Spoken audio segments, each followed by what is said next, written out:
Hey guys, I'm TK and I get really obsessive about certain things. I got really into sound and soundproofed my whole office and every door in our apartment. I got really into lighting and just bought this ridiculous light for no reason. And today we're getting really into humidifiers. What are they? Why do they matter? And here's why it's really actually more important than you think. This is Everyday with TK. Let's get into it.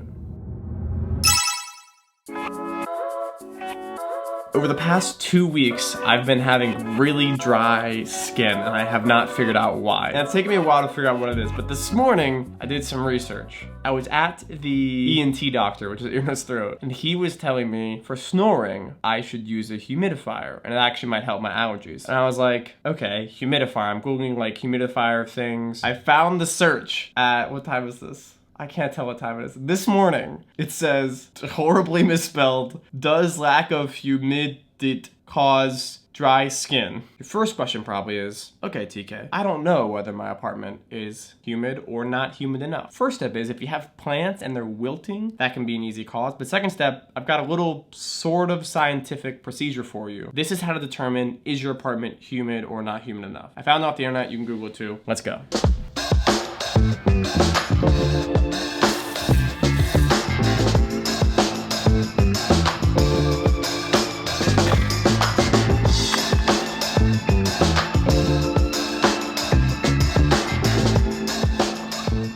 So what we've done is this. We've gotten a cup, put in 2 ice cubes, 2 to 3 ice cubes in it, and we set a timer for 4 minutes. So now we're gonna wait and we're gonna see at the end of this timer whether there is condensation on the outside of the glass. That's what we're looking for. If it has dripping water on the outside of the glass after 4 minutes, then it is too humid. If there is no condensation, then it's not humid enough. And really where you wanna be is between 40 and 60% humidity. I didn't wanna pay $80 or $100 or more just to find out whether it was in that number, because this test, I think will bring it pretty close. Don't do it in your kitchen, because cooking stuff in the kitchen makes it more humid in the kitchen than other rooms. You don't wanna like throw off the results. Now, we wait.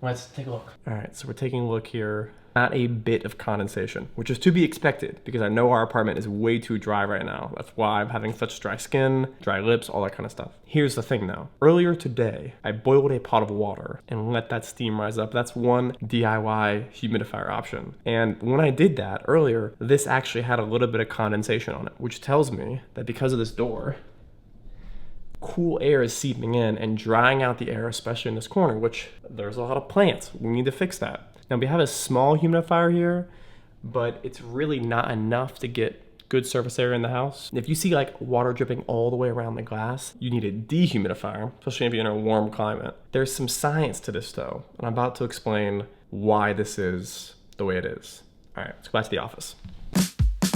Let's talk about the science of how humidity works. I found my best answer on a forum called city-data.com, which is the grossest forum title I've ever seen. The post was made by a username of D's Nuts. That's a Z on the end of both word. And this post was made in December 8th of 2010, which is great because that's not that far from now. But humidity is a concept that is not changing anytime. There isn't a new humidity every year. So here is the answer I found best. Air has an ability to hold water vapor that changes as the temperature goes up and down. As it goes up, air can hold more water. As it goes down, the air can actually hold less water. I'm totally butchering this, but you're gonna have to follow along with me for a little bit more. As the temperature goes up, the pressure, saturation bay pressure goes up as well, and the capacity to hold water in the air also goes up. Cold air holds less water than hot air. What that means is, in the winter, the natural sources that put out humidity don't work as well as they do in the summer because the air literally holds less water. It's a big deal because if you think about it, there's a ton of air, and when that changes even slightly, it has a dramatic effect on the environment around it, especially your apartment, which is sealed from the outside, but changes a lot when you're pumping cool or hot air into it. So even if the same sources, like you cooking on the stove, the hot shower, our bodies, plants, are putting out humidity, the air literally can't even hold it. So that's why you need a humidifier, especially in the winter, but sometimes even during the summer, depending on where you live. I bought one because in the winter, it's in New York, skin is very dry, air is very cold. Because the air is cold, it holds this water. Boom, boom, boom, boom, boom. I need a humidifier. I bought one and it's coming and I'm very excited.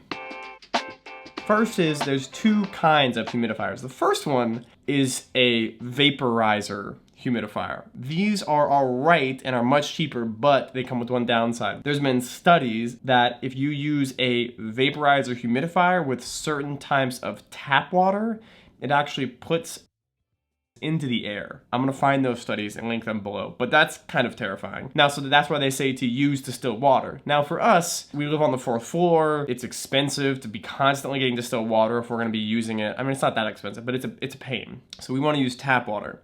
That is where you find evaporative humidifiers, which is like the one you want if you're really gonna go into it. I ended up doing a bunch of research, went between a few of them, and then I ended up going with the AirCare Space Saver Evaporative Whole House Humidifier. It's very affordable. You can use tap water. The tank is very large, and a lot of the other ones got weirdly bad reviews. This arrives in 4 days. Now we just wait.